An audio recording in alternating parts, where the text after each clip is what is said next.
Cary, a small town in North Carolina, seemed like the perfect place for a peaceful life.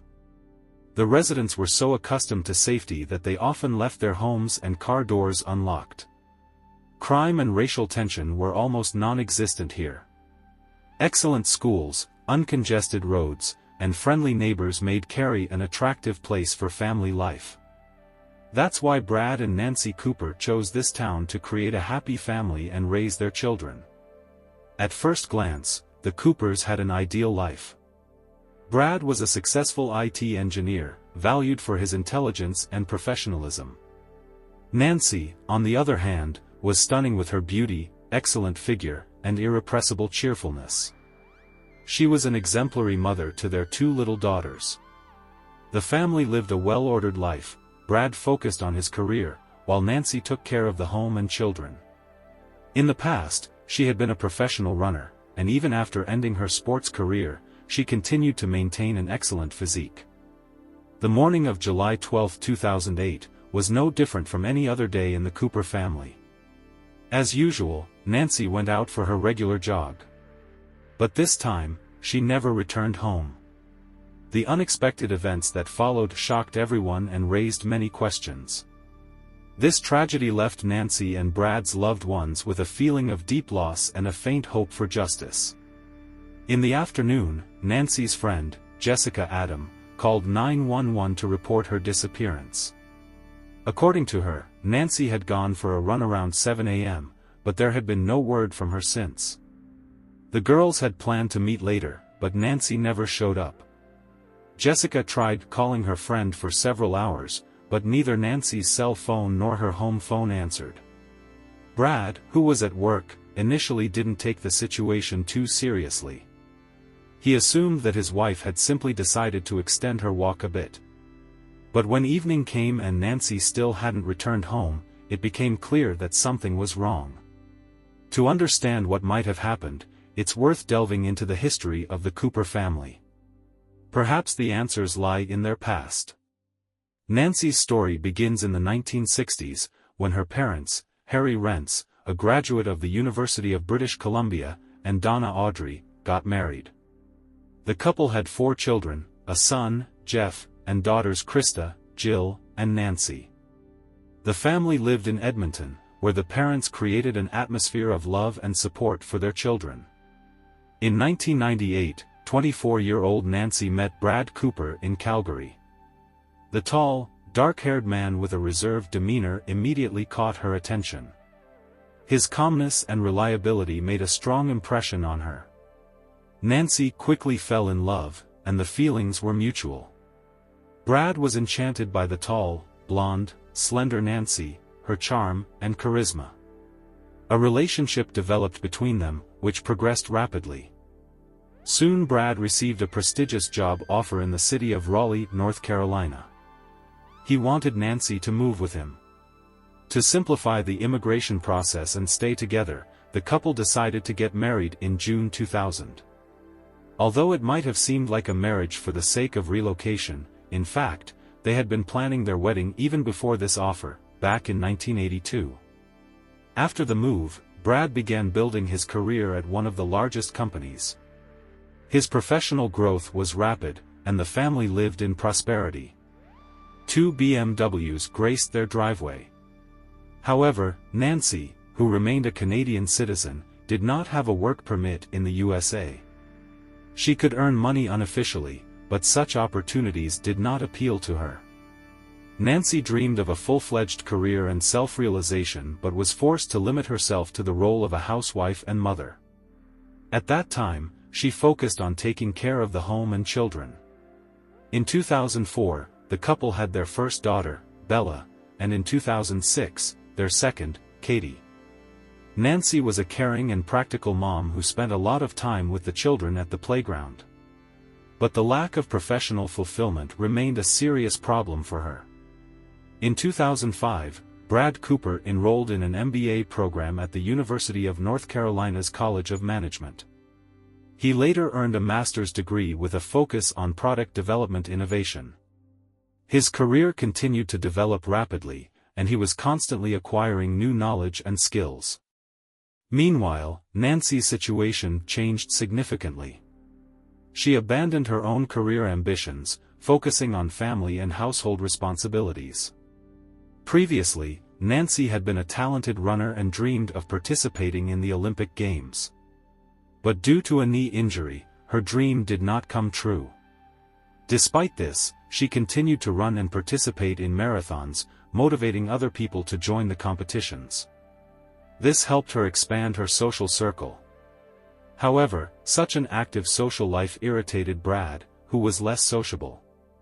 Gradually, their relationship began to deteriorate. The couple's friends claimed that problems in the Coopers' marriage were noticeable from the very beginning. But Nancy did not want to share this with others and tried to maintain an ideal image of her husband. Outwardly, their family seemed successful and happy, but behind closed doors, Brad became controlling and manipulative. He began to treat Nancy as a housewife who, in his opinion, had lost her attractiveness by devoting all her time to children and household chores. In the spring of 2007, Nancy found out that Brad had been cheating on her with her close friend Heather. At first, he denied this affair for several months, but a year later, he admitted that it had indeed happened. However, Brad tried to justify himself, assuring that it only occurred once. Later, during couples counseling, he admitted that he had lied and that his relationship with Heather had lasted quite a long time. After this confession, the couple decided to divide their property and sell the house. Nancy planned to return to Canada with the children, but Brad categorically refused to give her custody of their daughters. To put pressure on her, he blocked her credit cards, depriving her of access to funds. Thus, Nancy found herself alone in a foreign country with 2 small children, without financial support. When Nancy disappeared, her friends and family immediately suspected Brad. Nancy's parents, Harry and Donna Rentz, were extremely alarmed by the news of their daughter's disappearance. They immediately organized a search in Cary to help find her. The police also began to suspect Brad when Nancy did not show up by late evening. Law enforcement officers came to the Coopers' house to interrogate him. Brad said that on Saturday morning, Nancy had woken up earlier than usual and went for a run with a friend. He emphasized that she usually did not take her phone or keys with her. Brad also noted that on that day, Nancy had changed her usual route. Instead of driving to a coffee shop to meet her running partner, she had headed in an unknown direction for some reason. The police officers listened to Brad's testimony but remained wary. Apart from him, no one had seen Nancy that day.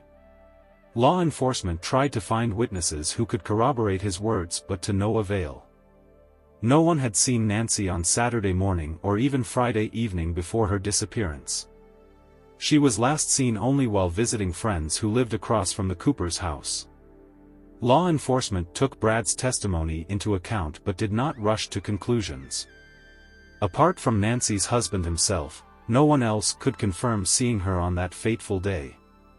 The police thoroughly searched for witnesses who could verify Brad's words, but none were found. No one noticed Nancy either on Saturday morning or even the previous evening before her disappearance. The woman was last seen only while visiting neighbors across from the Coopers' house. According to Brad, on that day, Nancy had planned to meet with her friend, with whom she usually ran. An active search for the missing woman soon began. Some speculated that perhaps Nancy had simply left home, tired of problems in her marriage. But her friends were confident she would never leave her children. After several days of exhaustive searches, Nancy Cooper's body was found. It lay in a drainage ditch, 3 miles from her home, far from her usual running route. A man walking his dog stumbled upon her. Nancy's body, wearing only a sports top, lay face down in the storm drain. A diamond earring still gleamed in one ear.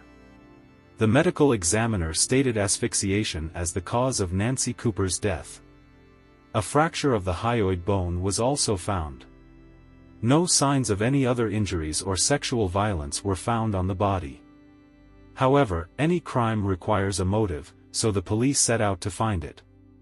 After the body was discovered, the attention of the public and law enforcement turned to Nancy's husband, Brad Cooper. He quickly became the prime suspect. Investigators from the city of Cary immediately classified Nancy's death as a deliberate murder. Police thoroughly searched the Coopers' house and seized several items as potential evidence. It became known that Nancy's cell phones and keys had been left at home, although friends claimed that she always took them with her. While questioning Brad on the day of his wife's disappearance, investigators noticed small red scratches on the back of his neck. This fact was recorded in the reports, but Brad himself could not explain their origin. It also turned out that no one except Brad himself had seen Nancy after she left the Friday evening party at the neighbors'. The only confirmation of contact with her after that was a phone conversation with a friend around 11 p.m. The investigation continued, gathering evidence to confirm or disprove suspicions about Brad. Special attention was paid to the couple's relationship, as Brad was the last person to see Nancy alive. Usually, in such cases, the husband is thoroughly checked to exclude him from the list of suspects or to focus on him. Police obtained a warrant for a nighttime search of the Coopers' house, their vehicles, and Brad's personal belongings. The home and cars were considered possible crime scenes. During the searches, luminol was used to find traces of blood. Samples of Brad's hair, fingerprints, and DNA were taken for comparison with the discovered evidence. Investigators also intended to document any cuts, scratches, or other injuries on his body. Since the Coopers lived together and shared belongings and cars, all evidence found had to be considered in the context of their joint household. However, investigators noted some suspicious circumstances. In particular, it was established that on the morning of his wife's disappearance, Brad was doing laundry, vacuuming, and washing the floors. Such actions seemed strange in the context of a murder investigation. Brad Cooper confirmed that on the eve of Nancy's disappearance, he had indeed bought bleach and other cleaning products. The police found his behavior that morning, July 12, when Nancy went missing, unusual. Investigators seized boxes and packages with potential physical evidence from the Coopers' house for further examination regarding their connection to Nancy's death. The police written testimony stated, "The information provided by Brad Cooper regarding the large-scale cleaning of the house does not align with the data obtained during numerous interviews with people who knew the Cooper couple well during their marriage." Police officers also reported that Brad had thoroughly cleaned the trunk of his wife's car but had not touched the interior. He explained this by saying that gasoline had spilled in the trunk, but investigators found no smell of fuel there. Prosecutors emphasized that at the time of Nancy's death, the couple was in the process of divorce. The plan was for Nancy to return to Canada with the children. However, in April 2008, Brad suddenly changed his mind. He removed his wife's name from their joint bank and credit accounts and took the children's passports from her so that she could not leave. As part of the investigation, the police searched Brad's computer, looking for information that could indicate planning a murder or ways to get rid of the body. Detective Adams noted that some details in the house, especially the condition of the foyer, might suggest a struggle that occurred when Nancy returned home from the party at the neighbors'. In the photographs taken in the house during the investigation, when the case was still being considered as a missing person, it was noticed that some items had been removed or relocated. For example, decorative ducks and bamboo sticks that had previously been in the foyer were now missing. This could indicate that a conflict had taken place in the house. However, Brad's lawyer stated that other items in the hallway, including a lamp, remained intact. There were also no signs of a struggle on the floor, and the police did not attempt to search for the missing items. The defense attorney also emphasized that the glass coffee table and lamp in the living room, as well as the computer in the office, were undamaged. In an interview, Brad Cooper expressed the opinion that investigators already considered him a suspect during the house search. The detective asserted that, according to the investigation, Brad had strangled Nancy in their home and then transported the body, leaving it 3 miles from the house. "I am convinced that Nancy Cooper returned home early in the morning of July 12, and Mr. Cooper killed her," he stated.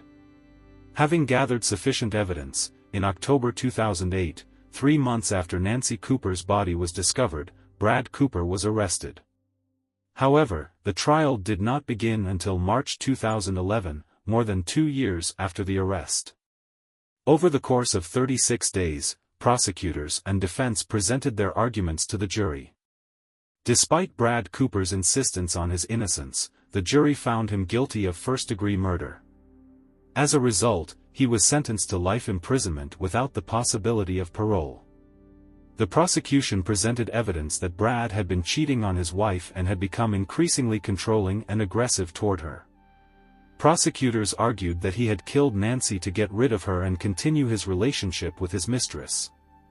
As proof, they pointed to the fact that Brad had cut off Nancy's access to their joint bank accounts just as she was planning to return to Canada with the children. The jury foreman assured that the jury had considered the case impartially and that Brad's guilt had been proven solely on the basis of the evidence provided. Some of the key testimony was that of 2 FBI agents who had discovered search queries on Brad's laptop related to maps of the area where Nancy's body was later found. Brad had initially agreed to a divorce and division of property but then changed his mind, realizing that it would be too expensive for him. Defense attorneys argued that financial difficulties had prompted Brad to take measures to protect his interests. They insisted that he had changed his decision about Nancy's relocation to Canada because he realized that he would not be able to see his children as often as he wanted. The prosecution called several witnesses to confirm that Brad had planned the crime and committed it early in the morning of July 12, 2008. After the verdict was announced, Nancy's parents informed the court that Brad had been emotionally unstable and aggressive toward his wife and posed a threat to the children. Documents indicate that Brad had a history of suicide attempts in his teenage years and had threatened to do so in the winter before Nancy's death. In 2013, Brad filed an appeal to overturn the verdict. The court granted his petition and agreed to a new trial. While awaiting the new trial, Brad pleaded guilty to second-degree murder. He was sentenced to 12 to 15 years, taking into account the time he had already spent in custody. At the same time, Brad tried to gain custody of his daughters, but his guilty plea deprived him of this right. Custody of the children was granted to Nancy's sister.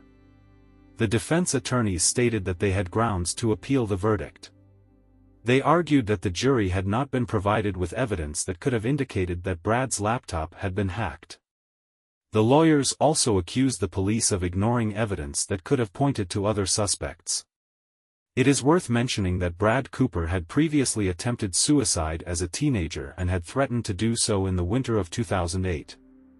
According to experts, such actions could have been a form of manipulation or a way to prove something to others in the absence of other arguments. After the hearing, Harry Rentz, Nancy's father, expressed his satisfaction. "I always said that I wanted the person responsible for this crime to admit their guilt. Today, it finally happened." Nancy Cooper was a 34-year-old mother of 2 small children and an athlete. She was in a difficult relationship and asked her husband to let her leave their shared home. But Brad refused and decided to resolve the issue in a way. After serving a 12-year sentence, Brad Cooper was released from the Mountain View Correctional Institution in Spruce Pine, North Carolina, on November 23, 2020. Immediately after that, he was taken into custody by U.S. Immigration and Customs Enforcement officials for deportation to Canada. Currently, he is believed to be living in Canada, having no right to contact his daughters. Brad seeks to avoid publicity and stay out of the spotlight. The murder of Nancy is a tragic example of domestic violence. This story is a reminder of the need to take measures to ensure safety in difficult relationships. It is important not to delay action and not to think that such a situation cannot happen to someone else. Thank you for watching this story. Write your thoughts about it in the comments. Don't miss the future videos, subscribe and like the channel. Take care of yourself and people you love.